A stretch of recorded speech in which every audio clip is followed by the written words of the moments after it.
Tribes நேருக்கு வணக்கம். இன்று நம்மோடு ஊடகவியலாளர் திரு கரிகாலன் அவர்கள். வணக்கம் தோழர். வணக்கம் தோழர். சட்டமன்ற கூட்டத்தொடர் மிக விறுவிறுப்பாக போயிட்டு இருக்குது. அதுல ரொம்ப முக்கியமான விஷயம், 4 நாட்களுக்கு முன்பாக கோயம்புத்தூர் இந்துஸ்தான் கல்லூரியில் கொல்லப்பட்ட அமுதன் அவர் கொல்லப்பட்டது விஷயமாக கவன ஈர்ப்பு தீர்மானம் எதிர்க்கட்சி தலைவர் உதயநிதி ஸ்டாலின் கொண்டு வந்தாங்க. இது குறித்து திங்கட்கிழமை இன்றைக்கு நம்ம இது குறித்து விவாதிக்கலாம் அப்படின்னு சபாநாயகர் ஜே.சி. பிரபாகர் அவர்கள் சொல்லியிருந்தாங்க. இதற்கு நடுவில் இன்னொரு கொலை, அதே போன்ற ஒரு போதைப் பொருள் பயன்படுத்திய மாணவர்கள் குறித்து ரிப்போர்ட் செய்த கம்ப்ளைண்ட் செய்த மாணவருடைய நண்பர் தனுஷ் அப்படிங்கிறவர் அடித்தே கொல்லப்பட்டிருக்கார். சேம் அதே முதல்ல நடந்திருக்கிறாரு. அதை குறித்து நேற்று ஆதவ் அர்ஜுனா அமைச்சர் அவர்களும் அப்புறம் ராஜ்மோகன் அமைச்சர் அவர்களும் அந்த மாணவர் வீட்டுக்கு நேற்றுக்கு போயிருந்தாங்க. அங்கு அவர் துரத்தி அடிக்கப்பட்டார்கள் அப்படிங்கிற செய்திகள் வந்துட்டு இருக்குது.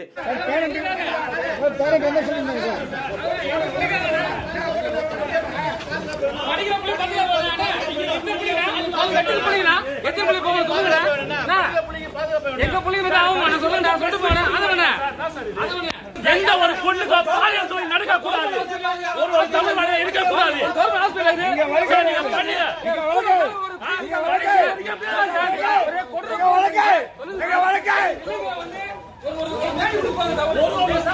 எப்படி பாக்குறீங்க?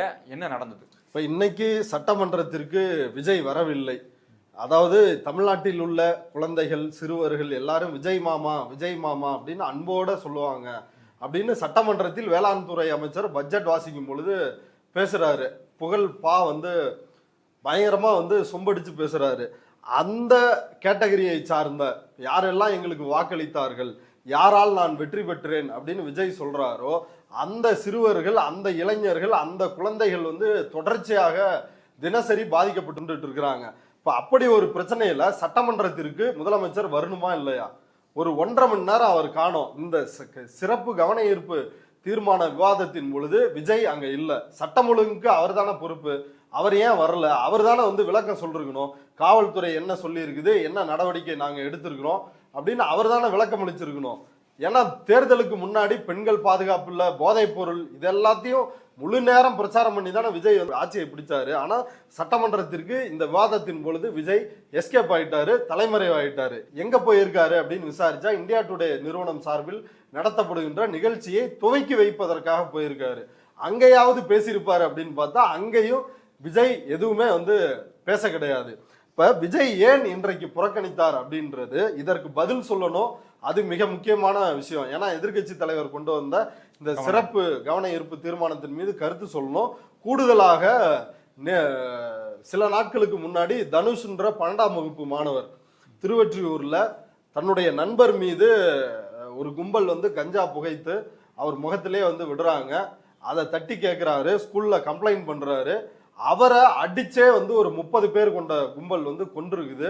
இப்ப இந்த சம்பவம் குறித்து விஜய் பதில் சொல்லி ஆகணும் அப்படின்ற காரணத்தினாலதான் அவர் இன்னைக்கு சட்டமன்றத்திற்கு வராமல் இருந்திருக்கிறார். இப்ப ஏன்னா நேற்று இரவு ராஜ்மோகனும் ஆதவ் அர்ஜுனாவும் தனுஷ் வீட்டுக்கு போயிருக்கிறாங்க. போய் தனுஷ அவங்க குடும்பத்துக்கு ஆறுதல் சொல்ல போயிருக்கிறாங்க. அங்கேயே மிகப்பெரிய பிரச்சனை ஆயிருச்சு. ஓட ஓட விரட்டினார்கள் அப்படின்னு தான் சொல்லணும் பொதுமக்கள். அங்க கூடியிருந்த தனுஷினுடைய உறவினர்கள் 3 நாள் ஆச்சு, இப்ப ஏன் வரீங்க, இவ்வளவு நாள் ஏன் வரல அப்படின்னு கேள்வி எழுப்புனாங்க. அமைச்சர்களுக்கு இவ்வளவு பாதுகாப்பு இருக்குது, ஏன் பிள்ளைக்கு பாதுகாப்பு நீங்க கொடுக்கல அப்படின்னு அங்க இருக்கிறவங்க கொந்தளிச்சாங்க. இவங்க தெரிச்சு வேகமா ஓட ஆரம்பிச்சுட்டாங்க.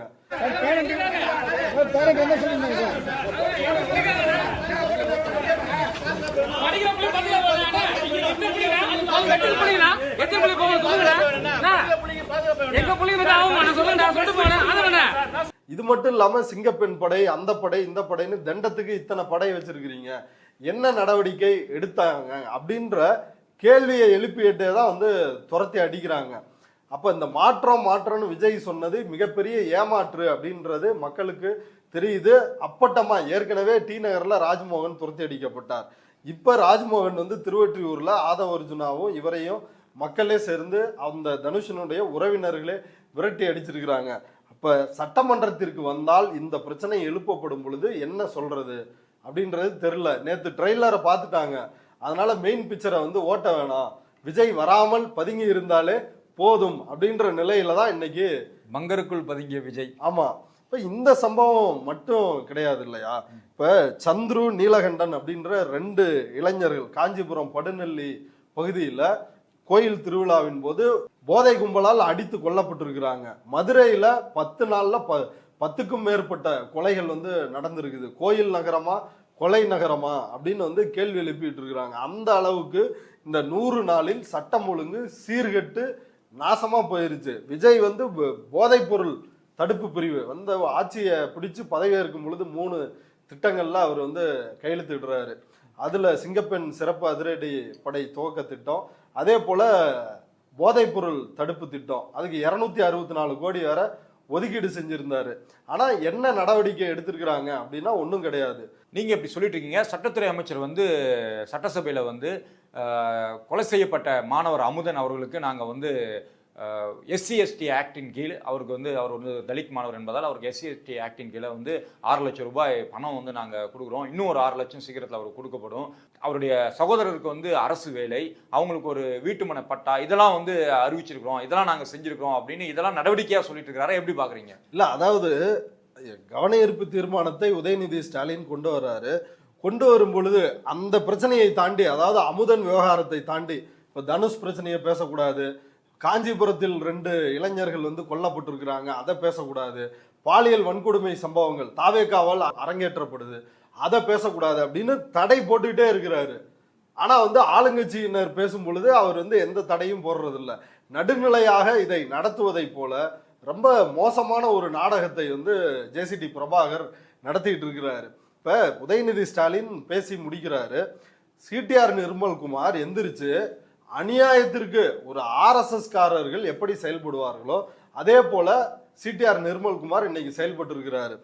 இந்த மாணவர் பிரச்சனை என்ன ஆச்சு அப்படின்னு கேட்டா, இந்த கேஸுக்கும் போதைக்கும் எந்த சம்பந்தமுமே இல்லை. இவ்வழக்கு போதைப் பொருள் தொடர்பான வழக்கும் அல்ல. இது வேறு மாணவர் குழுக்களுக்கு இடையே ஏற்பட்ட முன்னுரிதம் மற்றும் அதனை தொடர்ந்து மேற்கொள்ளப்பட்ட பழிவாங்கும் நோக்கிலான தாக்குதலின் காரணமாகவே இச்சம்பவம் நடைபெற்றுள்ளது. எனவே உண்மை நிலவரத்திற்கு மாறாக இவ்வழக்கை போதைப் பொருள் தொடர்பான சம்பவமாக சித்தரித்து வழக்கின் உண்மைத்தன்மையை திசை திருப்ப வேண்டாம் என்பதை இந்த நேரத்தில் தெரிவித்துக் கொள்ள கடமைப்பட்டுள்ளேன். அதாவது அமுதன் கொலைக்கும் போதைக்கும் எந்த சம்பந்தமும் கிடையாது. 2ஆம் ஆண்டு 4ஆம் ஆண்டு மாணவர்களுக்கு இடையிலான இது ஒரு தகராறு, குழு தகராறு. ராஜ்மோகன் கோஷ்டி மோதல்னு சொன்னாரு, அதையே இவர் மொழிபெயர்த்து குழு தகராறு அப்படின்னு சிடிஆர் நிர்மல்குமார் சொல்லிருக்கிறாரு. இது எவ்வளவு மோசமான ஒரு கேடுகட்ட அசிங்கமா இல்லையா இந்த அரசுக்கு? அந்த அம்மா, நீங்க களத்துக்கே போனீங்க ஃபீல்டுக்கு, அங்க அவங்க அம்மா என்ன சொன்னாங்க? அவங்க அம்மா தெளிவா சொன்னாங்க, என் கண் முன்னாடியே என் பையன்ட்ட நீ உதட்ட காட்டு, நீ போடுவியா, கூட யாரெல்லாம் போடுவா, நீங்க சொல்லு அப்படின்னு, நீ தைரியமா சொல்லு அப்படிலாம் சொல்லி கேட்டு அங்க பிஇடி சார்னு ஒருத்தர், 4 பேர் பேசணும், அவரு தான் சார் சொல்றாரு. சொன்ன உடனே சார் என் பையன் எங்களுக்கு திரும்பி பார்க்குறான், அப்பா அம்மாவை கூப்பிட்டு இவ்வளோ கஷ்டப்படுத்துகிறோமே, நம்ம எல்லாத்தையும் சொல்லிட்டோம்னா நம்மளை ஹாஸ்டலில் சேர்த்துக்குவாங்க, இனிமேல் அப்பா அம்மாவுக்கு எந்த தொந்தரவும் கொடுக்க மாட்டாங்க அப்படி சொல்லிட்டு சார் அப்படின்னு சொல்லி சார் சொன்னோன்னே என் பையன் சரிங்க சார் நான் சொல்லிடுறேன் சார் அப்படி சார் அந்த கண்ணாடி ரூமில் சார் ஒரு 1/2 மணி நேரமாக பேசுகிறான் சார். அதுக்கு முன்னாலாம் எங்களுக்கு என்னென்ன கேட்குறாங்க, யார் என்ன பண்ணுவாங்கன்னா என்ன பண்ணுறது கேட்குறாங்க. இங்கே போதைப் பொருள் யாரெல்லாம் வச்சு விற்கிறாங்க, எங்க? ஆமா சார், எங்க இருந்து வருது? இங்கன்னா எங்க ஹாஸ்டல் அந்த காலேஜுக்குள்ளார எங்க விற்கிறாங்க, யாரு வாங்குறாங்க, எப்படி வருது, இதெல்லாம் உனக்கு தெரியும். ஏன்னா உன்னுடைய ஹாஸ்டல்மேட் ஒருத்தன் இது மாதிரி இதுல மாட்டிருக்கான், அங்க வச்சிருந்தா நாங்க கண்டுபிடிச்சிருக்கோம். எது என்ன? கஞ்சா. கஞ்சா நாங்க வச்சிருந்து கண்டுபிடிச்சிருக்கோம். அதனால நீ அந்த ரூம்ல இருக்கிறதுனால உனக்கு தெரியும். அதே போல வெளியில யாரெல்லாம் வச்சிருக்கிறாங்க, எப்படி உள்ள வருது, விற்கிறாங்கிற டீட்டெயில் என்கிட்ட சொல்லிட்டேன்னா நான் உங்களை ஹாஸ்டல்ல சேர்க்கறதுக்கு நான் பேசுறேன், பரிந்துரைக்கிறேன் அப்படின்னா உடனே அவன் என்ன பண்ணிட்டான் சார், எல்லா விஷயத்தையும் சொல்லிட்டான் சார். நீங்கள் கொஞ்ச நேரம் வெளியில் இருங்கம்மான்னு பேரண்ட்ஸை வெளியில் அனுப்பிட்டு மறுபடியும் இந்த பையனை கன்வின்ஸ் பண்ணி யார் யாருன்னு பேரெல்லாம் கேட்டு வாங்கி அதை எங்கள் கண்ணு முன்னாடியே எழுதி வாங்கினாங்க அப்படின்னு அவங்க அம்மா ஆமாம் கல்லூரி நிர்வாகமே வாங்கியிருக்குது. அது போக கல்லூரி நிர்வாகம் இதில் என்னென்ன பொய்லாம் சொல்லியிருக்குது அப்படின்னா, காலையில் இந்த பையனை போய் சொல்கிறாரா கோஷ்டி முதல் இரவு 8 மணிக்கு தகராறு நடந்தது, காலையில் சட்டசபையில் சொல்கிறாரு, காலையில் போய் இந்த பசங்க போய் அவங்க வீட்டில் போய் அடிச்சுட்டு யாரை சக மாணவர்களை அடிச்சுட்டு அமுதன் திரும்பி வந்துட்டாரு, பைக்லையும் கார்லையும் தப்பிச்சு வந்தாங்கலாம் சொல்றாருல்ல. அப்போ அதெல்லாம் அப்போ எஃப்ஐஆராக பதிவு செய்யப்பட்டுள்ளது, இல்லை போலீஸ் கவனத்துக்கு கொண்டு வரப்பட்டுள்ளதாகவும் அங்கே தகவல் இருக்குது. அப்போ அதை வந்து இவங்க வீட்டுக்கு இன்ஃபார்ம் பண்ணாங்களா, கல்லூரிக்கு இன்ஃபார்ம் பண்ணாங்களா? கல்லூரிக்கு இன்ஃபார்ம் பண்ணவே இல்லை. கல்லூரி என்ன சொல்லுது, இவங்க வந்து எங்களை விட்டு வெளியில போயிட்டாங்க, நாங்க சஸ்பெண்ட் பண்ணிட்டோம் அப்படிங்க. ஆனா சஸ்பெண்டே பண்ணவே இல்லை. ஹாஸ்டல்ல தங்காத அப்படின்னு தான் சொல்லியிருக்காங்க. இவர் காலேஜுக்கு போயிட்டு வந்துட்டு தான் இருக்காரு. ஸோ வரிசையாக பொய்க்கு மேலே போய் அது போக காலேஜ் தரப்புல வந்து ஃபோன் பண்ணி என்ன சொல்லியிருக்காங்கன்னா, உங்க பையன் வந்து சூசைட் பண்ணிட்டான் அப்படின்னு சொல்லியிருக்காங்க. அடுத்த 5 நிமிஷத்துல அவருடைய பெற்றோர்களோட இன்னொரு பையன் வந்து கூட இருந்து கால் பண்ணி கேட்டப்போ அந்த பையன்கிட்ட அந்த அமுதங்கிற பையன் வந்து போதை மருந்து நிறைய யூஸ் பண்ணி இறந்து போயிட்டான் அப்படின்னு சொல்லியிருக்காங்க. பொய்க்கு மேல பொய் வந்து கல்லூரி நிர்வாகம் சொல்லிட்டு இருக்குது. போதை பொருள் சிடிஆர் நிர்மல்குமார் முழுக்க போலீஸ்தான் கல்வி நிறுவனத்தையும் அதே போல கஞ்சா கும்பலையும் காப்பாற்றுவதற்காக ஒரு போலீஸ் நரேஷனை தொடர்ச்சியா வந்து அப்பட்டமா சொல்லிட்டு இருக்கு. அது வந்து வெறுமனா அவங்க 2 பேரை மட்டும் காப்பாத்துறதுக்கு இல்ல. அப்படின்னா எதுக்காக வந்து நீங்க போய் அரசு வேலை தரேன்னு எதுக்கு சொல்லணும்? அந்த குடும்பத்தின் சார்பில் பாதிக்கப்பட்ட அந்த குடும்பத்தின் சார்பில் அந்த அன்பு சகோதரருக்கு ஒரு அரசு வேலையும் தர வேண்டும் என்று முடிவு செய்து மாண்புமிகு முதல்வர்களினுடைய அனுமதியோடு அந்த குடும்பத்திற்கு ஒரு அரசு வேலை SC/ST பிரிவின் கீழ் உடனடியாக இன்றைய தினம் 6 லட்சம், மறுபடியும் மிச்சம் இருக்கக்கூடிய 6 லட்சம், அது மட்டும் இல்லாது தனுஷ் அவர்களினுடைய தாய் தந்தையருக்கு 2 வகையான ஓய்வூதியம் சேர்த்து கிட்டத்தட்ட சற்றுப்ப மாதந்தோறும் 8000 ரூபாய் ஓய்வூதியம் கிடைப்பதற்கான அனைத்து வேலைகளையும் தங்கு தடையின்றி இரவு பகலாக செய்து முடித்து விட்டுதான் இந்த சட்டமன்றத்துக்கு வந்திருக்கிறோம். அந்த குடும்பம் தேவைப்படுகிற அத்தனை உதவிகளும், குடும்பத்தில் ஒருவருக்கு அரசு வேலை, அவர்களுக்கு ஒரு பாதுகாப்பு, நேர்மையான விசாரணை. இப்ப நிதி உதவி செய்யறீங்க அப்படின்னா அதை நிவாரணம் கொடுக்குறீங்கன்னு புரிஞ்சுக்க முடியுது. அதற்கு மேல அரசு வேலை, அதற்கு மேல வீட்டுமனை பட்டா, இதெல்லாம் எதற்கு கொடுக்கணும்? அது வெறும் குழு தகராறு தானே. அப்ப தமிழ்நாடு முழுக்க நடக்கிற குழு தகராறு நடக்கிற எல்லாருக்குமே அரசு வேலை கொடுப்பீங்களா? அப்ப இது எவ்வளவு மோசடியா இருக்குன்னு பாருங்க. ஏன்னா இந்த போதை விவகாரம் வெளியில வந்துடக்கூடாது. அதேதான். இல்ல இது மட்டும் இல்ல, ராஜ்மோகன் தனுஷுக்கும் அவருக்கு வந்து ஒரு மூத்த சகோதரர் இருக்காரு, அவருக்கு நாங்க வந்து அரசு வேலை வந்து கொடுப்போம் அப்படின்னு. அப்ப குற்றம் நடந்திருக்குது அப்படின்றத பொறுப்பேத்துக்கிறீங்களா? போதையை நாங்கள் கட்டுப்படுத்த தவறிவிட்டோம். கடந்த 100 நாள் சாதனை இதுதான். போதை வந்து பெருகி இருக்குது, சட்டம் ஒழுங்கு சீர்கெட்டு போயிருக்குது. அதற்கு பொறுப்பானவர் சட்டமன்றத்திற்கு வரமாட்டாரு. ஆனா அவரை பத்தி வெளியே என்ன கட்டுக்கதை? காலையில 9 மணிக்கு வந்துடுறாரு, சாயங்காலம் 5 மணி வரைக்கும் இங்கதான். மதியம் அவரே டிஃபன் பாக்ஸை திறந்து வச்சு அவரே எடுத்து சாப்பிடுறாரு. இப்படியான ஒரு இமேஜ் பில்டிங் வேலையை ஒரு பக்கம் வந்து செஞ்சிட்டு இருக்கிறாங்க. ஆனா அவர் இன்னைக்கு சட்டமன்றத்திற்கே வரல அப்படின்றது பெரிய அதிர்ச்சி. இதுல இன்னொரு டாக்டிக்ஸ், பாஜகவினரை போலவே இப்ப எதை கேட்டாலும் எப்படி வந்து காங்கிரஸ், நேரு அப்படின்னு சொல்லுவார்களோ அதை போல இன்றைக்கு சட்டமன்றத்துல இந்த விவகாரம் தான் இப்ப பிரச்சனையில இருக்குது. உடனே ஜாஃபர் சாதிக் குறித்து திமுக முதலமைச்சர் குடும்பத்தில் இருந்து எல்லாரும் முக்கிய நிர்வாகிகள் வரைக்கும் தொடர்புல இருந்திருக்கிறாரு அப்படின்னா வந்து கைது பண்ணியிருக்க வேண்டியதானே? முதலமைச்சர் வந்து ஜாஃபர் சாதிக்கு தொடர்பு இருக்கு அப்படின்னு கைது செய்ய வேண்டியதானே? அவர் வந்து ஜாஃபர் சாதிக்கின்ற நபர், அவர் திமுகவின் அயலக அணியினுடைய சென்னை மேற்கு மாவட்ட துணை அமைப்பாளரா இருந்திருக்கிறாரு. இப்போ இந்த விவகாரம் வெளில வந்தோடனே அவரை வந்து கட்சியை விட்டு நீக்கி இருக்கிறாங்க. இதுல இன்ட்ரெஸ்டிங்கான விஷயம் என்ன அப்படின்னா, 2000 கோடி மதிப்புள்ள போதைப் பொருள் கடத்தப்பட்டுச்சு ஜாஃபர் சாதிக்கு, அமீருக்கு தொடர்பு இருக்குது, இந்த பணத்தை வந்து சினிமா துறையில புழங்க விட்டுருக்கிறாங்க, உதயநிதி ஸ்டாலினோட மனைவி கிருத்திகா உதயநிதிக்கு தொடர்பு இருக்குது, ஸ்டாலினுக்கு தொடர்பு இருக்குது அப்படின்னு மிகப்பெரிய கட்டுக்கதைகளை சவுக்கு சங்கர் போன்றவர்கள் வந்து பரப்பினாங்க. அமீரை கைது பண்ணாங்களா? ஏதாவது நடந்துச்சா? இல்ல அடுத்தடுத்து இல்ல குற்றப்பத்திரிகையில் பத்திரிகையாளர் அரவிந்தாக்ஷன் அவர் வந்து அம்பலப்படுத்தியிருக்கிறார். குற்றப்பத்திரிகையில் எந்த இடத்துலையும் 2000 கோடி ரூபாய் மதிப்புள்ள போதைப் பொருள் வந்து கடத்தப்பட்டதாகவோ அதை கைப்பற்றியதாகவோ ஒன்றிய அரசினுடைய போதைப் பொருள் தடுப்புத்துறை அவங்களே வந்து குற்றப்பத்திரிகையில வந்து சொல்லல. இது ஒரு நரேஷனுக்காக இதை கட்டி எழுப்பி இருக்கிறாங்க. அவருக்கு ஜாஃபர் சாதிக் தலைமறைவே ஆகல. இங்க சென்னையில பட வெளியீட்டு விழா, இசை வெளியீட்டு விழால இருக்கிறாரு. ஆனா அவர் அந்த டேட்ல தலைமறைவா இருந்ததா போதைப் பொருள் தடுப்பு பிரிவே வந்து ஒன்றிய அரசோட நிறுவனமே சொல்றாங்க. டெல்லியில தான் வச்சு கைது பண்ணோம் அப்படின்னு வந்து சொல்றாங்க. ஆனா இன்னொரு பக்கம் அவங்களே வந்து ஜெய்ப்பூர்ல வச்சு அரெஸ்ட் பண்ணோம் அப்படின்னு இப்படி முன்னுக்கு பின் முரணான தகவல்கள். இப்ப ஜாஃபர் சாதிக் வந்து வெளியே இருக்கிறாரு, இப்ப சிறையை விட்டு ஜாமீன்ல வெளில இருக்கிறாரு. இப்ப இந்த வழக்கு அடுத்த கட்டத்துக்கு போயிருக்கணும்ல. திமுக ஃபர்ஸ்ட் ஃபேமிலி வரைக்கும் தொடர்பு இருக்குது அப்படின்னா அடுத்த கட்டமா ஒன்றிய அரசு விடுமா? இல்ல ஏன் விசாரிக்காமல் அப்படியே அமைதியா இருக்கிறாங்க?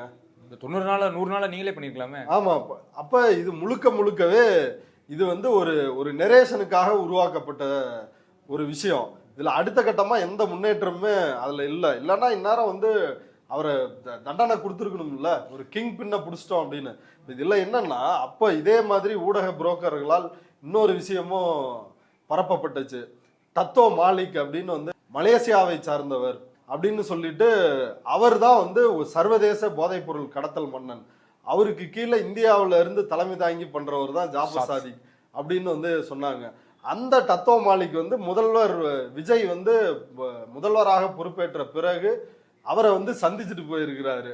அப்ப என்ன போதைப் பொருள் கடத்தல் மன்னனோடு சர்வதேச குற்றவாளியோடு விஜய்க்கு தொடர்பு அப்படின்னு சொல்லலாமா? இது எல்லாமே பத்திரிகையாளர் அரவிந்தாக்ஷனை அம்பலப்படுத்தி எழுதியிருக்கிறாரு. அப்ப ஒரு நெரேஷனுக்காக சொல்லப்பட்டது ஈடியால் பாஜக சட்டமன்றத்தில் தூக்கிட்டு ஆமா, அதை சட்டமன்றத்துல வச்சு இந்த ஹோல் இஷ்யூவையும் அதற்கு உதயநிதி வந்து சரியான பதிலடி கொடுத்தாரு.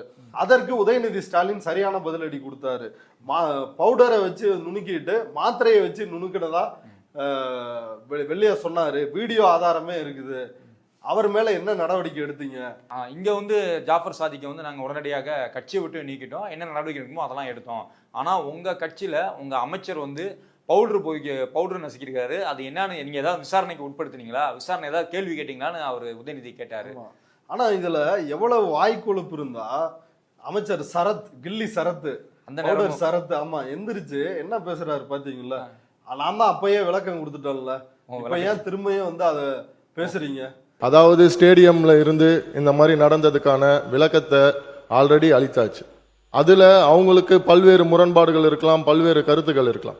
அப்படி இவங்க சொல்றாங்கன்னா அந்த சமயத்துல திராவிட முன்னேற்ற கழகத்தின் ஆட்சி தான் நடந்தது. அப்போ ஸ்டேடியம் வாசல்ல இருந்து இவங்க எல்லாம் வந்து அந்த மாதிரியான போதைப் பொருள் வித்தாங்கன்னு சொல்லி ஒத்துக்கிறாங்களா? அப்போ அதனால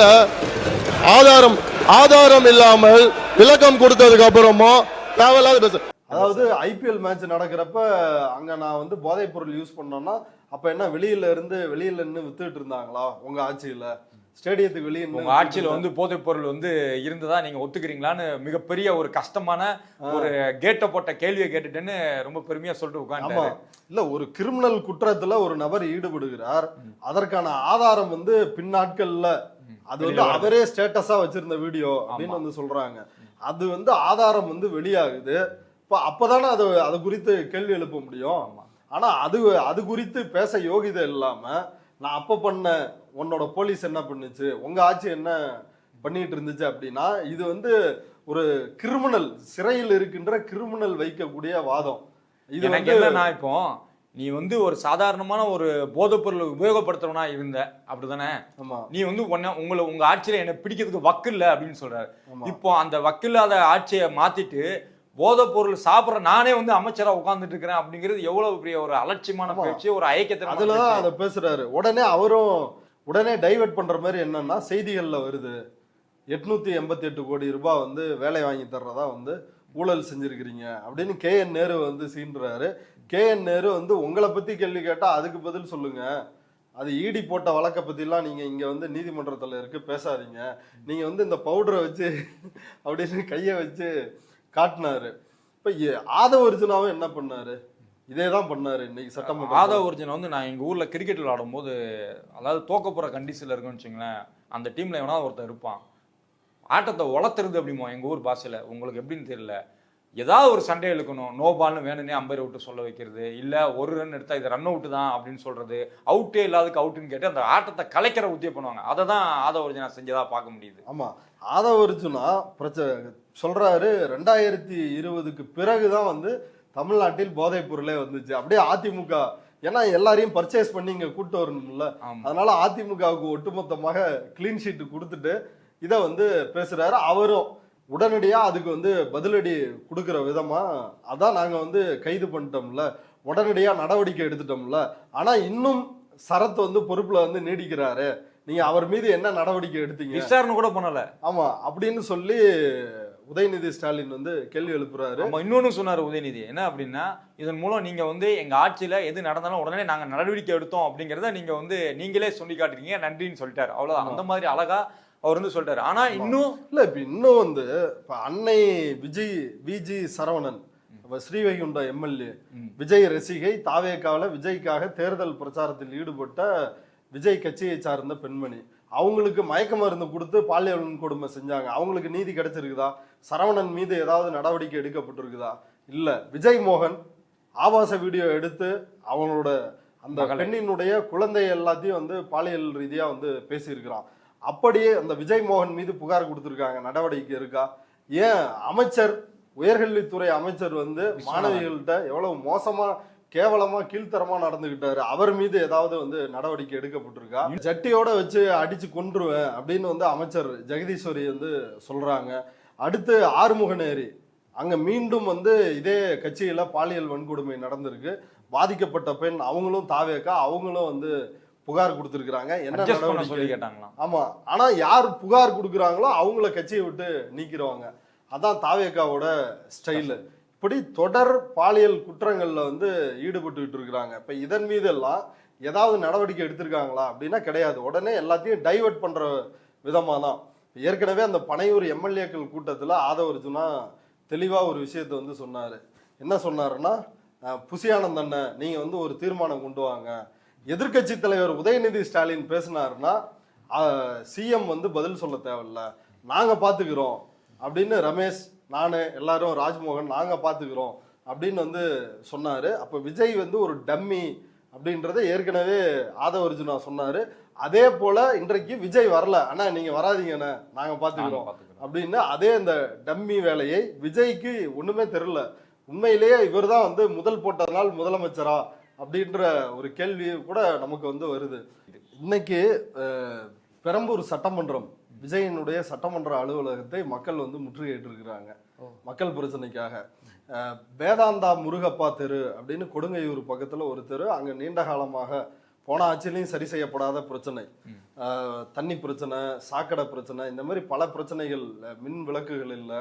இப்ப இந்த சூழல்ல அந்த மக்கள் வந்து முற்றுகையிட்டுட்டாங்க.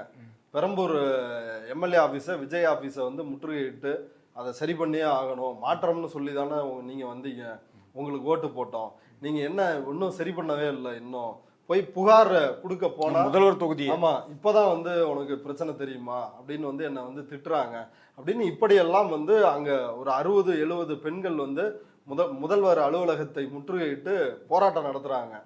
அந்த அளவிற்கு இந்த ஆட்சி எந்த அளவுக்கு மோசமா இருக்கு அப்படின்னு. ஆனா இன்னொரு பக்கம் வந்து ரூட் மாஃபியா மூலமா ஊடகங்களிலும் சரி சமூக வலைதளங்கள்லயும் புது புது அஜெண்டாக்களை வந்து கட்டி எழுப்பி மக்களுக்கு வந்து உண்மையான பிரச்சனை. அன்னைக்கு சுதந்திர தினத்தன்னைக்கு விஜய் மேடையில பேசின அத்தனையுமே பொய்.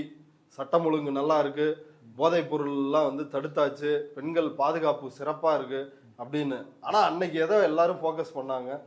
த்ரிஷா வந்தாங்க, எப்படி வந்து சல்யூட் வச்சாங்க. த்ரிஷா என்ன கலர் சேலையில வந்தாங்க, அவங்க அம்மா சோபா அவங்க என்ன கலர் சாரி, அப்பா என்ன கலர் பாருங்க, இது ட்ரை கலர் மேட்சிங்கா இருக்கு அப்படின்னு இந்த ஆராய்ச்சியில தான் வந்து ஊடகங்கள் இருக்கிறாங்களே ஒழிய ஆக்சுவலான மக்கள் பிரச்சனைக்கு வந்து கவனம் கொடுக்கறது இல்லை. இதை முழுக்க ரூட் மாஃபியா தான் இதை பின்னணியில இருந்து இந்த நெரேஷனே கட்டமைக்கிறாங்க. அந்த போதைப் பொருள் விவகாரம் குறித்து பேசிட்டு இருக்கும்போது மதுவிலக்குத்துறை அமைச்சர் அவர் எந்திரிச்சு ஒரு விஷயத்த சொல்றாரு. என்னன்னா, உதயநிதி ஸ்டாலின் அதுக்கு முன்னாடி சொல்லியிருந்தாரு, எங்களுடைய ஆட்சியில தான் வந்து இந்த மாதிரி சில துறைகளை இணைத்து போதைப் பொருள் தடுப்புக்காக தலைவராக இருந்தாரு. அவர் இப்ப கமிஷனர். அவர்கிட்டே நீங்க கேளுங்க, நீங்க தான் அவரை அந்த முக்கியமான பொறுப்புல வச்சிருக்கீங்க, அவர் தான் நாங்களும் வந்து இந்த போதை தடுப்புல வச்சிருந்தோம், அவரோட வேலை தெரிஞ்சுதான் நீங்களே முக்கியத்துவமான பொறுப்புல வச்சிருக்கீங்க. ஸோ வந்து திமுக ஆட்சி வந்து இதை வந்து தொடர்ந்து முன்னெடுத்து பண்ணிட்டு தான் இருந்திருக்குது. அதே மாதிரி கடந்த ஆட்சியில் வந்து சிறப்பாக செயல்பட்ட போதை தடுப்புக்கு சிறப்பாக செயல்பட்ட காவல் அதிகாரிகளை வந்து இந்த வருடம் நீங்களே வந்து பரிசளித்து, அதாவது அவார்ட்லாம் கொடுத்து நீங்கள் கௌரவிச்சிருக்கீங்க, அப்போ நாங்கள் சரியாக தானே செயல்பட்டிருக்கோம் அப்படின்னு ஒரு பாயிண்ட்டை சொல்கிறாரு. அதற்கு வந்து மதுவிலக்குத்துறையோட அமைச்சர் அவர் இருந்துச்சு, இதெல்லாம் வருஷ கணக்கில் நடந்துட்டு இருக்குதுலாம், இதெல்லாம் ஒரு காரணம் தூக்கிட்டு வராதிங்கன்னு ஒரு சொன்னார்.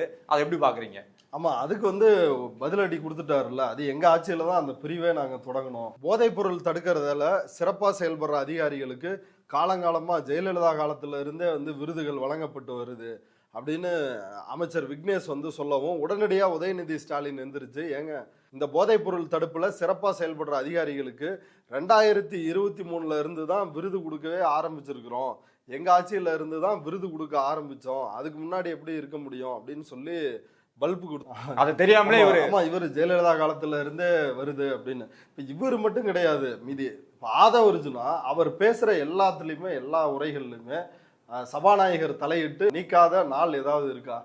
இன்றைக்கும் வந்து நீக்கினாரா இல்லையா? நீங்க 57 பேர் தான், நாங்க வந்து எந்திரிச்சு சவுண்ட் விட்டோம்னா எதிர்கட்சி தலைவர் பேசவே முடியாது அப்படின்னு இப்படி எல்லாம் பேசுறாரு. இப்ப யாருக்குமே எந்த பொறுப்புமே கிடையாது. எல்லாம் லைவ்ல போறதுனால எந்திரிச்சு பொய்யான ஒரு விஷயத்த வந்து பரப்பி விட்டுறது. பரப்பி விட்டுட்டு அதையொட்டி ப்ரொவோக் பண்ற மாதிரி பேசுறது. அதான் நீங்க எல்லாம் வெறும் 87 பேர் வெளியே வந்து தோற்றத்தை வந்து உருவாக்கிடுறது. பாருங்க ஆதவ அர்ஜுனா வந்து கிழிச்சிட்டாரு, இவர் நிர்மல்குமார் பாருங்க துவைச்சிட்டாரு, குழந்துட்டாரு அப்படின்னு ரீல்ஸை வந்து வெட்டி போடுறதுக்காக இந்த நேரலையை வந்து முழுக்க முழுக்க தாவேகாவினர் அமைச்சர்கள் வந்து மிஸ்யூஸ் பண்றாங்க. அதையும் சபாநாயகர் அனுமதிச்சுட்டு தினசரியா ஒருத்தர் வந்து அப்படி பேசுவாரு. அவை குறிப்புல இடம்பெறாத வார்த்தைகள்லாம் எதுக்கு தொடர்ச்சியா வந்து பேசணும்? அதை தொடர்ந்து ஒரு டாக்டிஸா வந்து பண்ணிட்டு இருக்காங்க. அதற்கு மேல இன்றைக்கு ஒரு அமைச்சர் வந்து கண்ணீர் விட்டு அழாத குறைய ஒரு கம்ப்ளைண்ட் வாசிச்சாரு. அதாவது அறநிலைத்துறை அமைச்சர் அவர் எழுந்து வந்து கடமை, கண்ணியம், கட்டுப்பாடு இதெல்லாம் அண்ணாவின் வழியில் எங்க தலைவர் கடைபிடிச்சிட்டு இருக்காரு. ஆனா எதிர்க்கட்சி தலைவர் உதயநிதி ஸ்டாலின் 8 கோடி மக்களின் முதல்வர் வந்து உள்ள வரும்போது எந்திரிச்சு நிக்கல, இது வந்து கண்ணிய குறைவானது, ஸோ எதிர்க்கட்சி தலைவருக்கு வந்து கண்ணியத்தை கற்றுக் கொடுங்க அப்படின்னு ஒரு டிமாண்டை வச்சு கதறினாரு. அதே போல சட்டமன்றத்துல எதிர்க்கட்சிக்கு வந்து கவுண்டர் கொடுக்கறதுக்காக அமைச்சர் ரமேஷ் வந்து எந்திரிச்சாரு.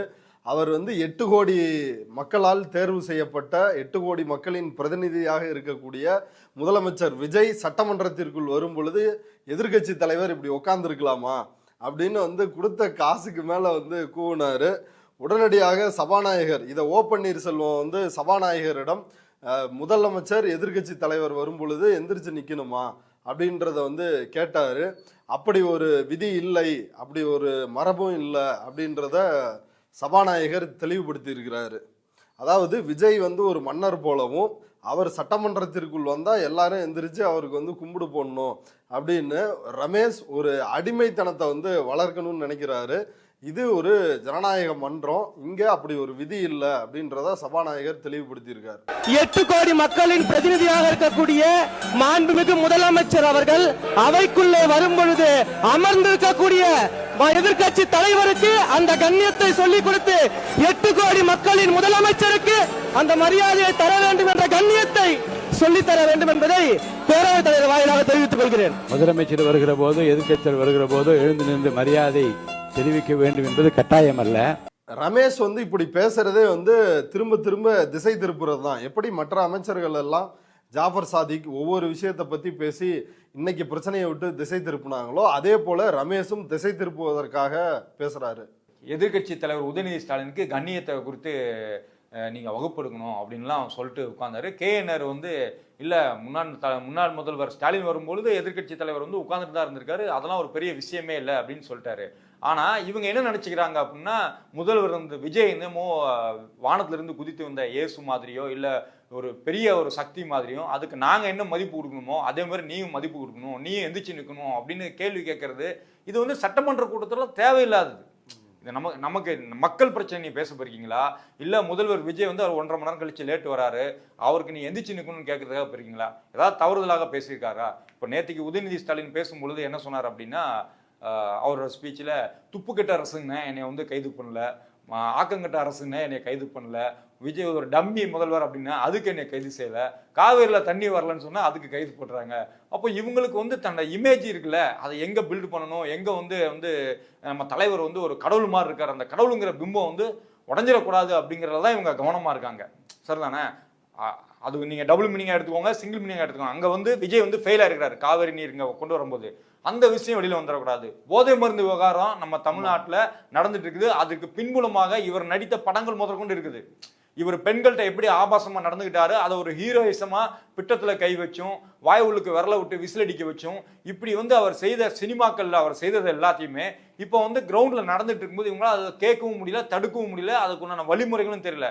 அப்படி இருக்கும் பொழுது இதையெல்லாம் மறைக்கிறதுக்காக ஒரு பக்கம் சிடி நிர்மல்குமார் வந்து இங்க வந்து இது வந்து கோஷ்டி மோதல், குழு மோதல் அப்படிங்கிறது, இன்னொரு பக்கம் வந்து எல்லா நிவாரண நிதி அது இதுன்னு உங்களுக்கு கொடுக்கறது, இந்த பக்கம் இவர் யாரு ரமேஷ் போன்ற அமைச்சர்களை எந்திரிச்சுன்னு நீங்க ஏன் எந்திக்கல, நீங்க குடும்பத்துக்கும் இதே மாதிரி அரசு வேலை தருவோம் அப்படின்னு அதையும் மூட பாக்குறாங்க, நீங்க ஏன் சல்யூட் அடிக்கல, இதெல்லாம் ஒரு கேள்வியா? அப்புறம் அவரு சரத் பவுடர் அமைச்சர் அவர் வந்து இந்த மாதிரி பேசுறது, இது ஒட்டுமொத்த சட்டசபையும் எப்படி இருக்குதுன்னு பாத்தீங்கன்னா தீர்மானம் ஒரு கவன ஈர்ப்பு தீர்மானம் கொண்டு வந்தா அது குறித்து விவாதிக்காமல் நீங்க என்ன செஞ்சீங்க, அதாவது இப்போ ஆட்சியில் இருக்கிறவங்கள பார்த்து மக்கள் கேள்வி கேட்டுட்டு இருக்காங்கன்னா இந்த கேள்வியெல்லாம் பைபாஸ் பண்ணி திமுக என்ன பண்ணுச்சு, திமுக மீது என்ன பண்ணலாம், திமுக எப்படி வந்து இந்த லைவ் காட்சிகள் மூலமா வந்து அம்பலப்படுத்தலாம், இல்லை இவங்களை குற்றம் சொல்லலாம் அப்படிங்கிற ஒரே நோக்கமாக தான் போயிட்டு இருக்கிறத தவிர அதை வந்து இந்த ஜேசிடி பிரபாகர் வந்து எந்த விதத்திலையும் வந்து ஆளுங்கட்சியை வந்து தவிர்க்கிறது இல்லை, இது தேவையில்லை அப்படின்னு சொல்றது கிடையாது.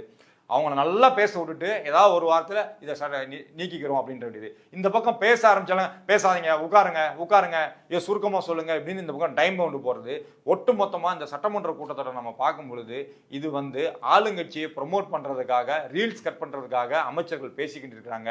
மக்கள் பிரச்சனையை எடுத்தாலே நீங்கள் பேசாதீங்க உட்கார வச்சுட்டு இருக்காங்க. இப்படி தான் என்னால் புரிஞ்சுக்க முடியுது. ஒட்டுமொத்தமாக இன்றைய சட்டமன்ற கூட்டத்தொடரில் இந்த போதைப் பொருள் விவகாரம் குறித்து அதனால தான் ஒரு 2 மாணவர்கள் வந்து கொல்லப்பட்டிருக்காங்க. அதை தொடர்ந்து பல்வேறு சம்பவங்கள் பல்வேறு இடத்துல நடந்துட்டு இருக்குது.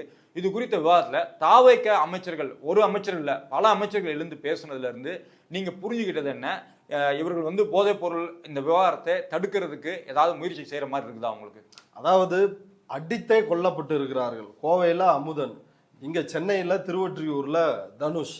இப்ப இத போதைப் பொருளால் தான் இது வந்து நடந்திருக்குது, அதை வந்து தட்டி கேட்க போயோ அல்லது வந்து கம்ப்ளைண்ட் கொடுத்த காரணத்தினால்தான் இவர்கள் இருவருமே கொல்லப்பட்டிருக்கிறாங்க அப்படின்றது தெள்ள தெளிவா தெரியுது. ஆனா அதை ஒத்துக்கொள்வதற்கு இவங்க தயாரா இல்லை. போலீஸும் வந்து அப்படி விசாரிக்க தயாரா இல்லை. இவங்களும் வந்து அந்த கோணத்தில் இவங்க பார்ப்பதற்கு தயாரா கிடையாது. இதுவும் ஜூனியர் சீனியர் சண்டை அப்படின்ட்டாங்க திருவொற்றியூர்ல நடந்த பிரச்சனையும். இப்படி ஊத்தி மூடுறது தான் இவங்களுடைய நோக்கமா இருக்கே ஒழிய உண்மையாக பிரச்சனையை அட்ரஸ் பண்றது அவங்களுக்கு நோக்கமா இல்லை. அவங்கள்ட்ட எந்த அக்கௌண்டபிலிட்டியும் இல்லை. அப்போ இந்த சம்பவங்கள் இதோட வந்து நிக்க போறது இல்லை, இனி தொடர்ச்சியா வந்து நடக்க தான் போகுது. ஏன்னா அரசு பொறுப்பெடுத்துக்கிட்டு அடுத்த கட்டமா என்ன நடவடிக்கை எடுக்கணுமோ அதை வந்து செய்யணும். இப்போ உதாரணத்துக்கு வந்து அண்ணா யூனிவர்சிட்டி விவகாரத்துல ஞானசேகரன் அவன் வந்து திமுக அனுதாபி தான் அப்படின்னு வந்து முன்னாள் முதலமைச்சர் ஸ்டாலின் சட்டமன்றத்திலேயே வந்து பேசினார். அனுதாபி தான், ஆனா நாங்க உடனடியாக நடவடிக்கை எடுத்திருக்கிறோம் அப்படின்னு சொல்லி பேசியிருக்கிறாரு. தாவேக்காகிட்ட அப்படி ஒரு அணுகுமுறை இருக்கா அப்படின்னா அப்படி சுத்தமா கிடையாது. தமிழ்நாட்டில் பல முன்னுதாரணங்கள் இருக்குது. ஈவ் டீசிங் பண்ணி ஒரு பெண்ணு கொல்லப்பட்டார், உடனடியாக அதற்குன்னு ஒரு தனி சட்டம் கொண்டு வந்தாங்க. அதே போல ரேக்கிங் பிரச்சனை, நாவர்ஸ் அப்படிங்கிற மாணவர் வந்து கொல்லப்பட்டார், உடனடியாக ரேக்கிங்காகவும் தனியாக சில சட்டங்கள் கொண்டு வந்து இப்போ தமிழ்நாட்டில் ரேக்கிங் அப்படின்னாலே மாணவர்கள் வந்து இன்னொரு மாணவரை வந்து அதட்டுறது, இந்த மாதிரி தவறான செய்கைகளை செய்கிறதுக்கு ஒரு பயத்தை கொடுக்கக்கூடிய சூழ்நிலையை வந்து அன்றைய அரசுகள் வந்து உருவாக்கியது. அதில் கலைஞரோட ரோல் ரொம்ப முக்கியமான ரோல். ஆனால் இந்த விவகாரத்தில் நீங்கள் சொன்ன மாதிரி போதைப் பொருள் அக்கௌண்டபிலிட்டி எடுத்தால் தான் ஆமாம் போதைப் பொருள் விளையாடிட்டு இருக்கு, அதை எப்படிலாம் தடுக்கலாம்னு முடியும். ஆனால் இவங்க அதை விட்டுட்டு மூடி மறைக்கிற உத்தியை தான் பார்க்க முடியுது. ஸோ இது எந்த மாதிரி போயின்னு தெரில, தொடர்ந்து கவனிப்போம். இன்றைய தினம் கலந்து கொண்டு பல முக்கியமான கருத்துக்களை பகிர்ந்து கொண்டமைக்கு நன்றி.